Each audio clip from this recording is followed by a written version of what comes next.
Bincang bersama.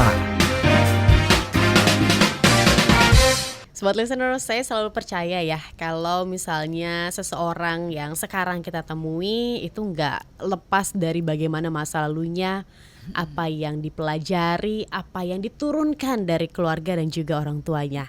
Itu juga yang menjadi nilai-nilai yang mau kami bagikan kepada Anda sebagai inspirasi Smart Listeners lewat Bincang Bersama. Di kali ini Tasya Rustama bersama dengan Direktur Credo. Beliau adalah Mbak Wina Chen. Halo Mbak Wina. Halo Pak Tasya. Kami izin ya mau tahu sebenarnya Mbak Wina kecil itu seperti apa sih? Apa sih yang orang tua Mbak Wina berikan nilai-nilainya begitu ya hingga akhirnya bisa membentuk seorang Wina Chen yang sekarang. Izin kita gali ya Smart Listeners ya masa lalunya. Seperti apa Mbak Wina?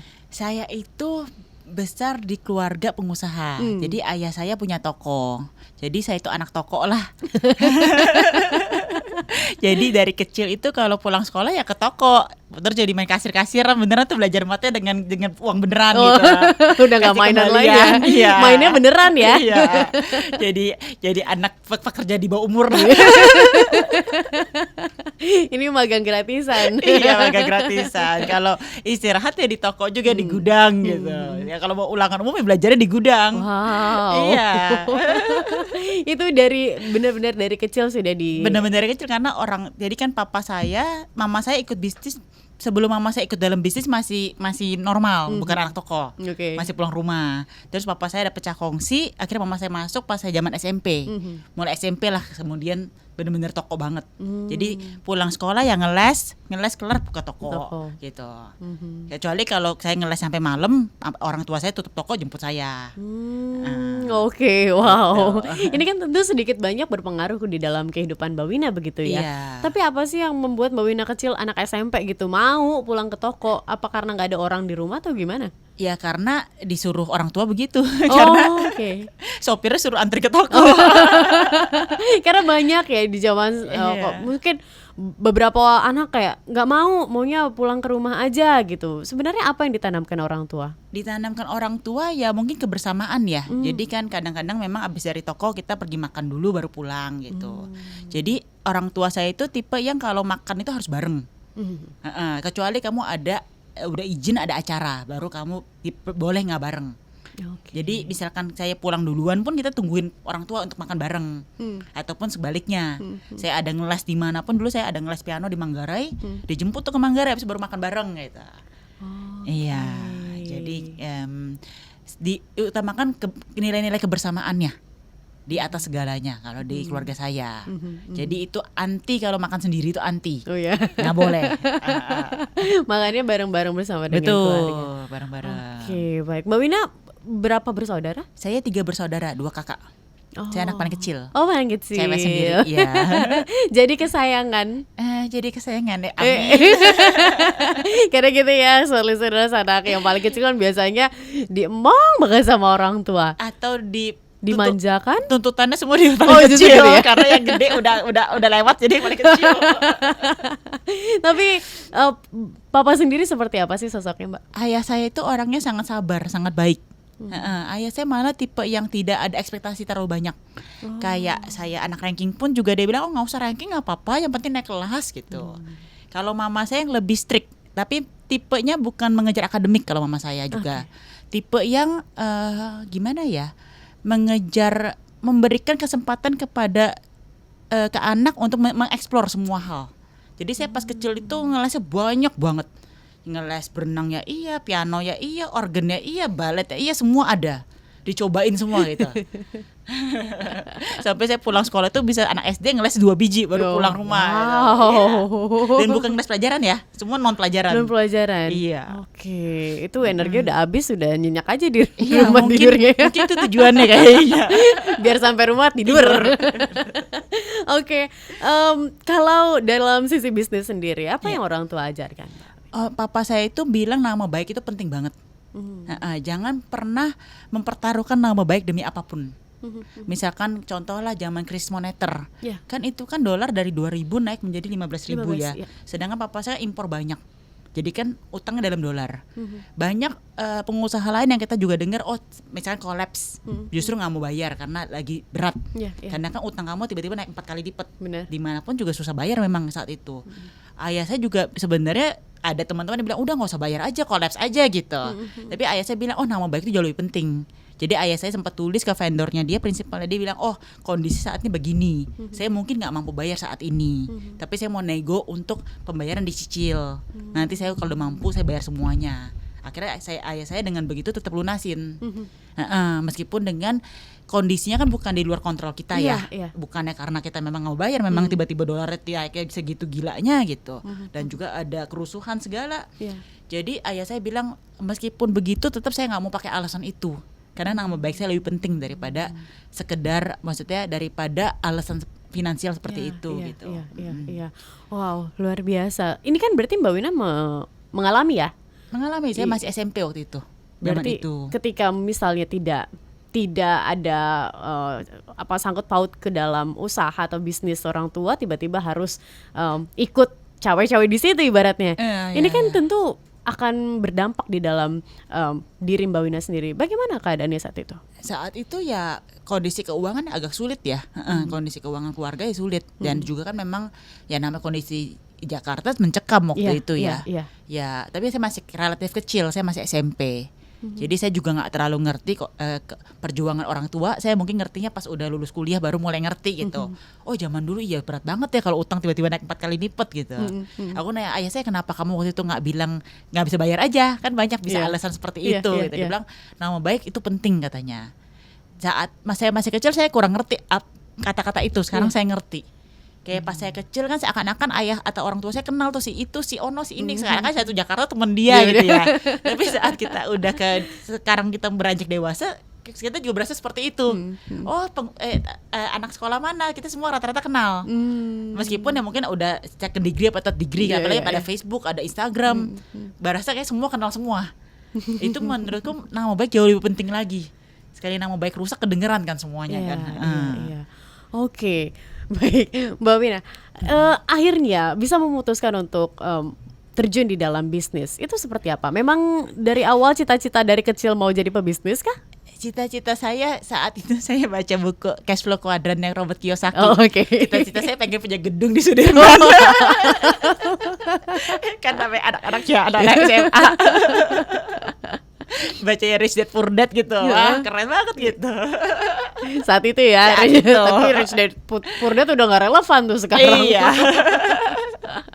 Jadi mau punya gedung dulu pas masih kecil. Sekarang ya punya perusahaan lumayan lah ya. Kemudian akhirnya jadi terjun di dalam bisnis itu seperti apa? Iya, jadi saya dulu sempat kerja juga setelah lulus kuliah. Saya dulu kuliah dari Cambridge. Terus saya sempat kerja di farmasi di Dexa Medica. Sempat kerja selama 2,5 tahun. Saat itu pas saya saat itu saya merasa bahwa saya udah umur segini nih, saya pengen coba kerja di consulting, saya pengen MBA school lagi gini. Jadi saat itu sebenarnya saya pengennya profesional, tapi waktu itu orang tua ada minta bantuan, tolonglah kamu bantuin usaha keluarga, karena saat itu kita lagi ekspansi buka beberapa cabang. Jadi kakak saya nggak kepegang katanya, jadi minta saya tolong masuk juga. Ya akhirnya karena orang tua meminta agak nggak tega ya, karena mereka kan udah mulai berumur, kayaknya kok suruh mereka ngurus gitu, aku kerja profesional gitu kan. Jadi akhirnya aku memutuskan mementingkan keluarga gitu di atas karir. Lulus di Cambridge, kenapa balik ke Indonesia? Sekarang orang pengen kabur aja dulu Mbak Wina. Mbak Wina malah balik ke Indonesia. Saya jadi emang dari dulu pas S1 kan saya di Amerika, lulusan Amerika. Saya dari dulu itu malah sukanya di Asia. Saya merasa Asia itu masa depan.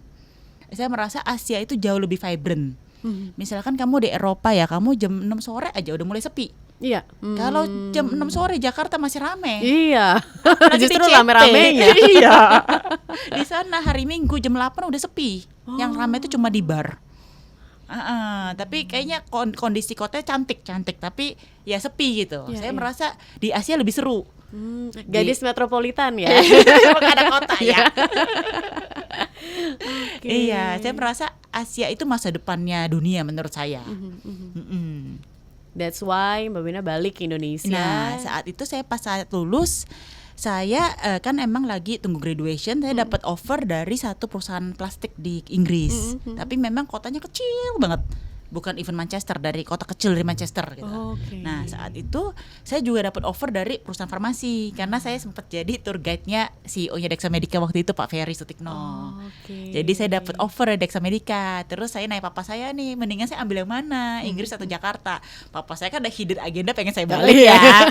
Jadi bilangnya mending Jakarta aja, kan kamu di offer langsung nih dari CEO CEO-nya. perusahaan.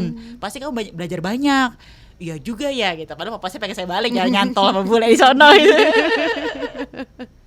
Jadilah saya balik ke sini. Satu saya kerja di Dexa dulu. Oke, proses dari profesional menjadi seorang pebisnis ini kan nggak mudah ya. Walaupun Iya. mungkin masa kecilnya mainannya udah kasar beneran ya. Itu gimana Mbak Wina? Iya emang beda ya. Pas lagi saya di Dexa kan apalagi saya purchasing ya. Purchasing kan agak dielu-elukan sama vendor gitu. Saya biasa nolak-nolak kalau meeting. Oh maaf saya lagi sibuk ada meeting gitu. Sekarang saya kebalik, saya ditolak. Tapi menurut saya sih setiap profesi itu ada plus minusnya lah. Ada serunya.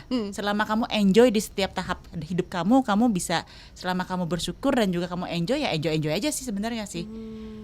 Ya misalkan contoh lah, jadi pengusaha cari PO susah nggak? Ada orang bilang susah, tapi aku di otakku aku anggap itu game.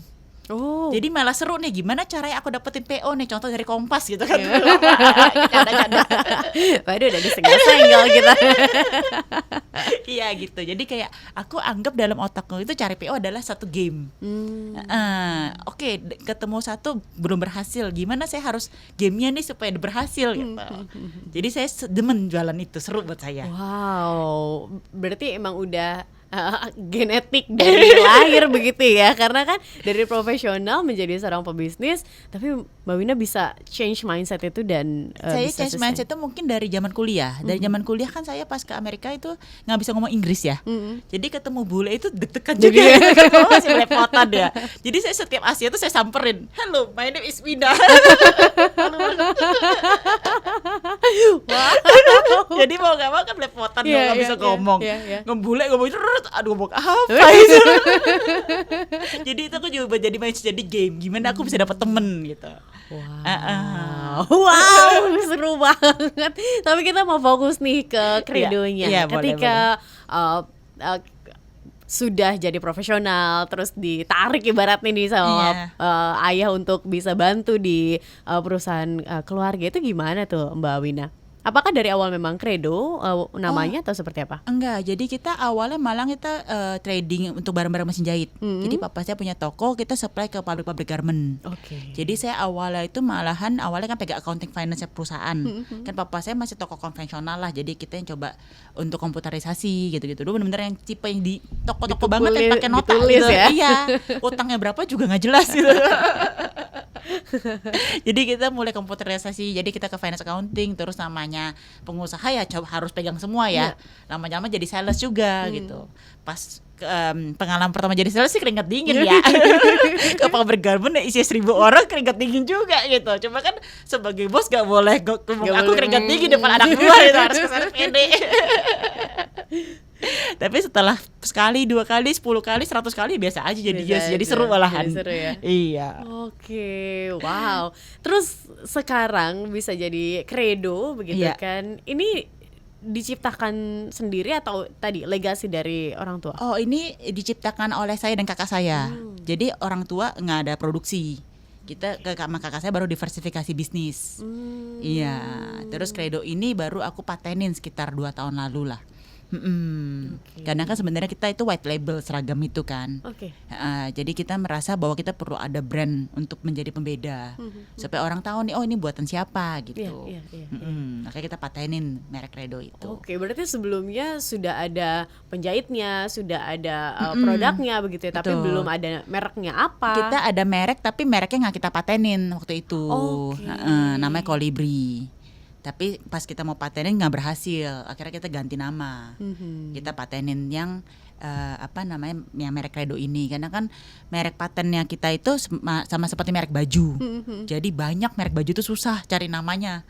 karena udah banyak banget yang dipaten di Haki gitu. Oke, prosesnya seperti apa sih? Karena yang pernah aku dengar begitu ya, proses untuk mematenkan nama perusahaan ini cukup tricky nih. Siapa yang maju duluan dia yang dapat ibaratnya begitu kan. Iya, jadi yang penting adalah kamu bisa engage lawyer Haki yang dimana dia bisa bantu kamu cek apakah ini kira udah ada pemain atau belum. Kamu juga bisa cek sendiri sih online. Tapi kalau ada lawyer Haki itu lebih enak karena mereka lebih ngerti ya.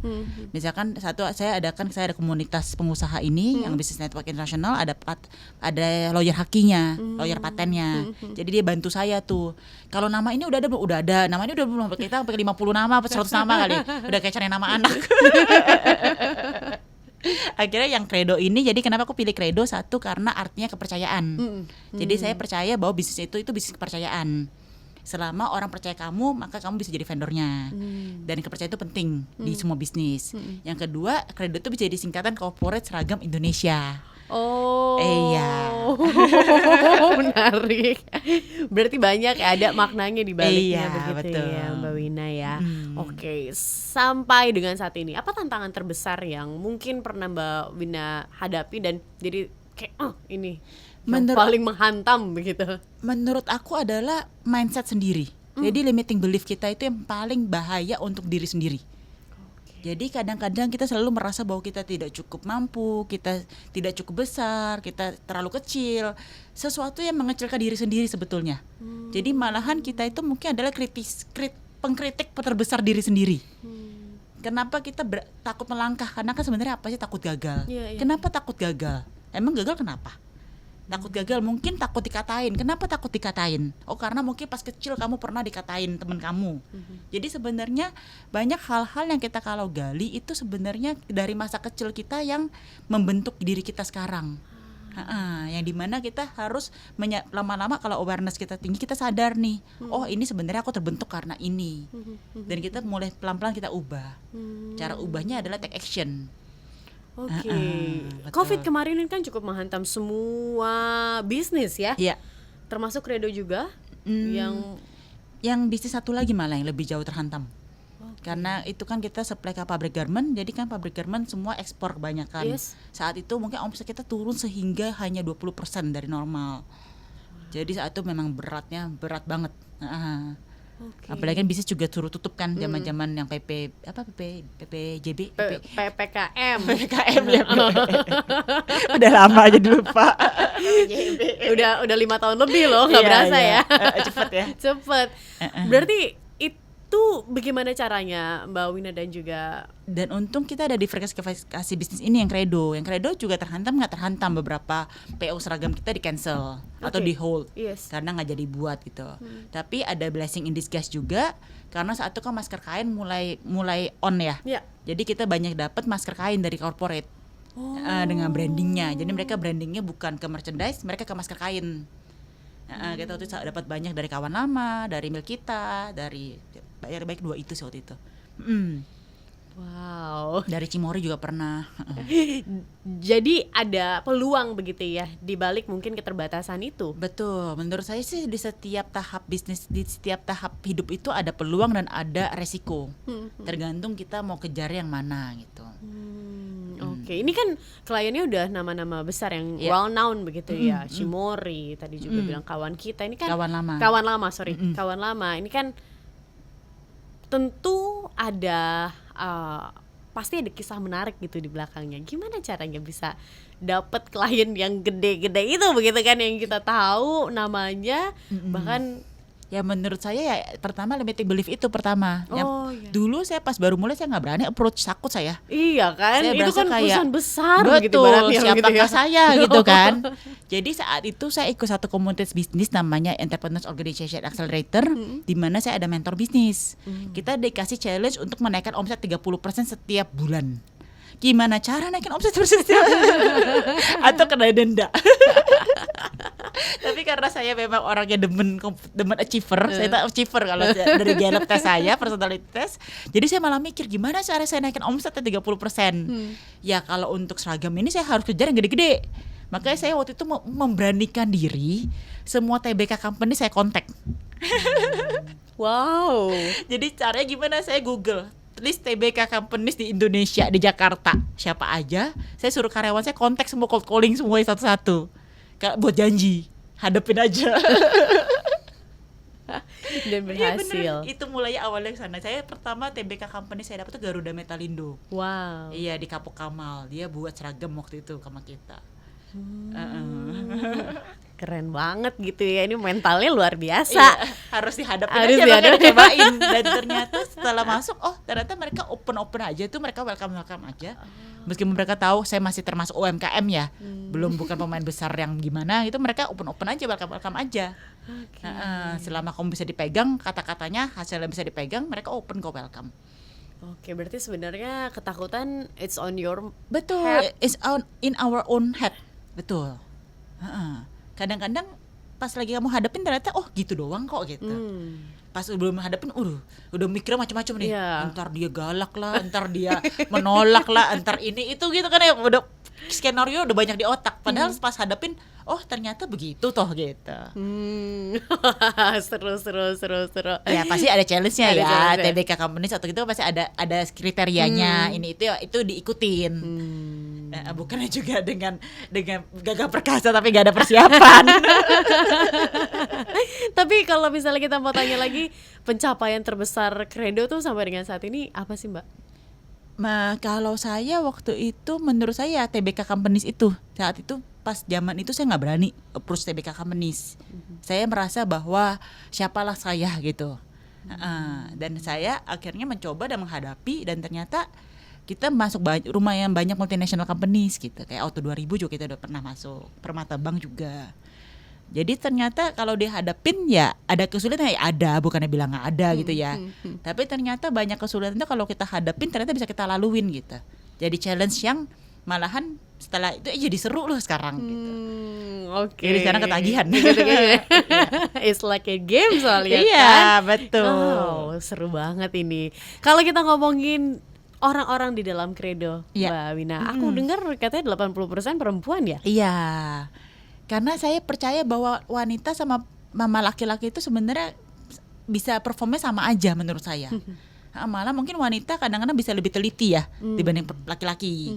Jadi ada pekerjaan-pekerjaan yang mungkin memang butuh laki-laki karena butuh tenaganya. Tapi kalau nggak ada faktor yang ada penentu harus ada tenaga ataupun yang memang laki-laki punya, saya nggak masalah wanita juga.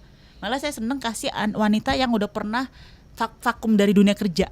Karena jaga anak, karena apa, mereka kan 3 tahun misalnya nggak kerja nih karena jaga anak. Pas balik kan susah cari kerja. Jadi mereka tuh sangat menghargai pekerjaan.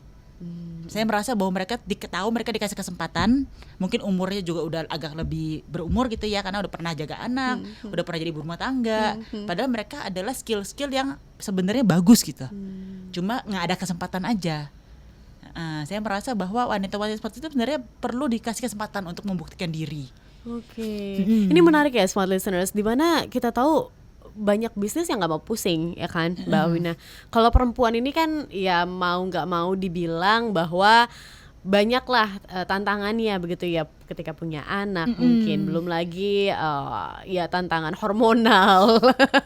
Terus kemudian banyak juga mungkin konflik yang akan terjadi di antara perempuan, dan banyak pebisnis yang merasa bahwa nggak mau pusing dengan hal itu kan. Kita juga tahu kesetaraan antara perempuan dan laki-laki, bahkan di beberapa negara gajinya aja tuh beda walaupun mungkin satu bidang yang sama begitu. Ini kan luar biasa, Mbak Wina, dapat pemikirannya dari mana ini? Mungkin karena saya perempuan juga ya, jadi sesama begitu ya. Iya, saya juga pas kecil nggak seneng kalau bilang kamu perempuan, kamu harusnya di rumah aja, nggak boleh keluar gitu. Saya nggak seneng juga waktu dulu digituin.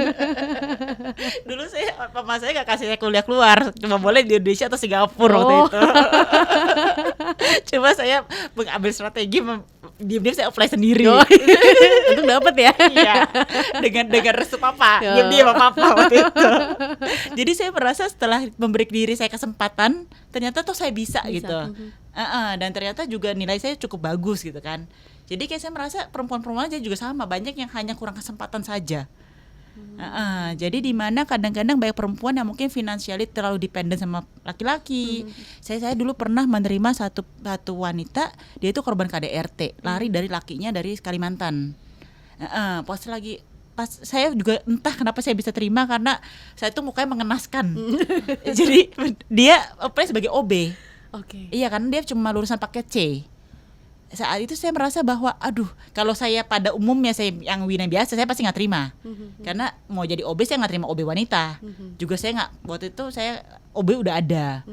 Jadi tapi saya merasa kok kasihan, kayak tergerak gitu. Ya udah cobain deh, kamu coba. Biasa kayak gini pantang menyerah orangnya. Karena udah nggak ada jalan kan. Saya kasih kesempatan di sales waktu itu. Dan ternyata Wow, paket C di sales. iya, saya cobain di sales yang buat trading ya, tapi ya, yang buat ke pabrik garment. Saya kasih di daerah yang paling susah, yang paling galak, daerah Cakung waktu itu. Masih banyak pabrik garment. Orang-orang Jakarta Timur.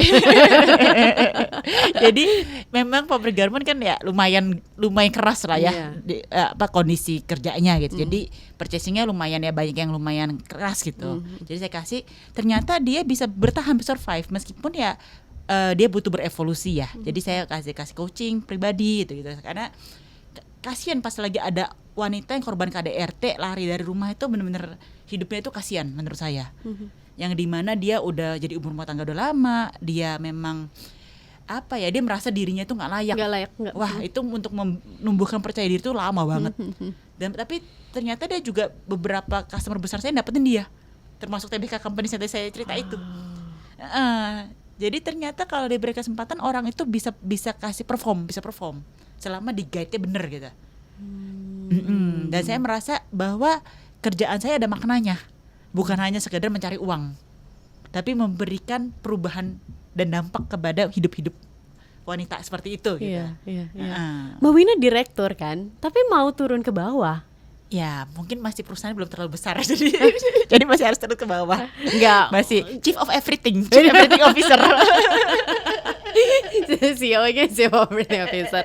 Oke, ini kan luar biasa ya Mbak Wina ya. Bagaimana tahu juga nih latar belakang dari karyawannya, karena banyak juga yang mau besar mau kecil, tapi banyak juga yang nggak aware gitu terhadap hal itu.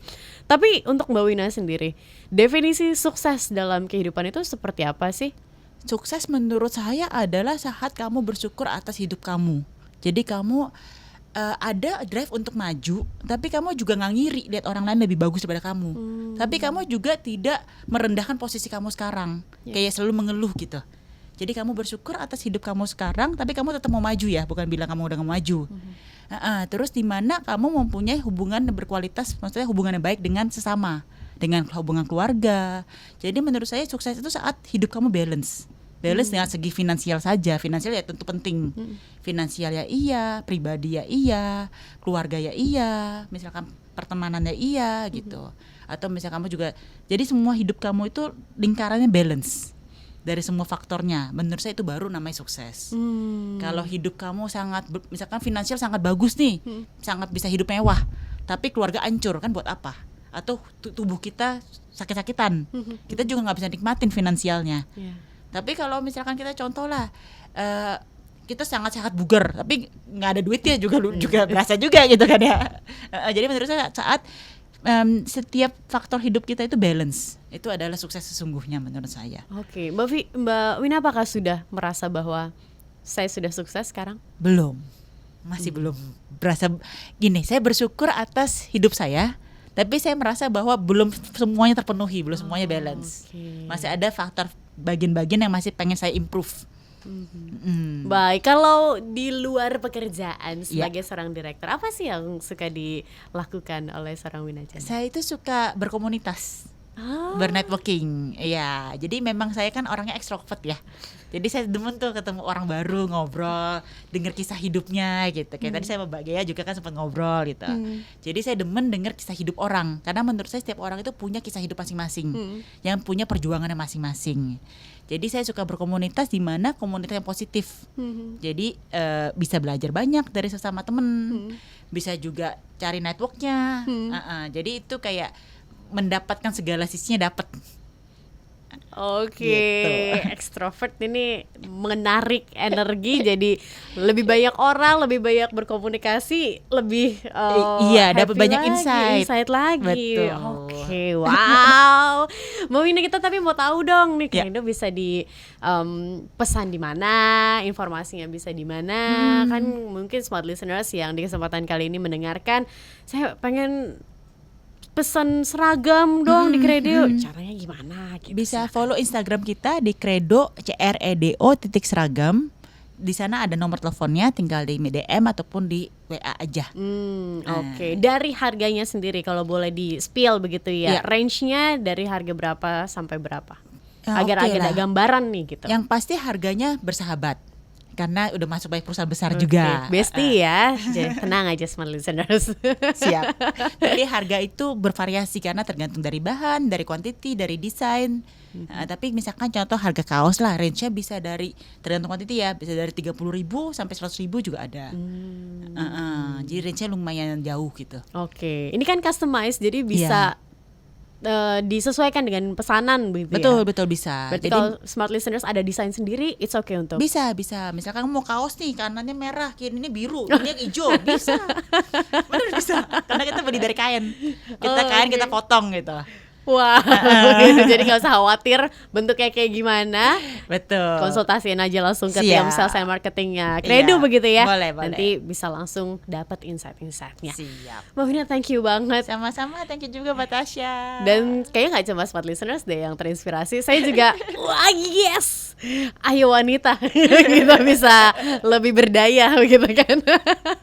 Dan Mbak Vina, jangan bosan-bosan ya mainkan Smart FM kalau kita undang lagi. Makasih banyak. Makasih baik semuanya. Dan smart listeners, terima kasih juga untuk Anda yang sudah bersama dengan kami dalam podcast Bincang Bersama di kesempatan kali ini. Dan kami harus pamit undur diri. Akhir kata, saya Tasya Rustama dan Mbak Wina Chen. Kami pamit, terima kasih dan Ya, sampai jumpa. Sampai jumpa.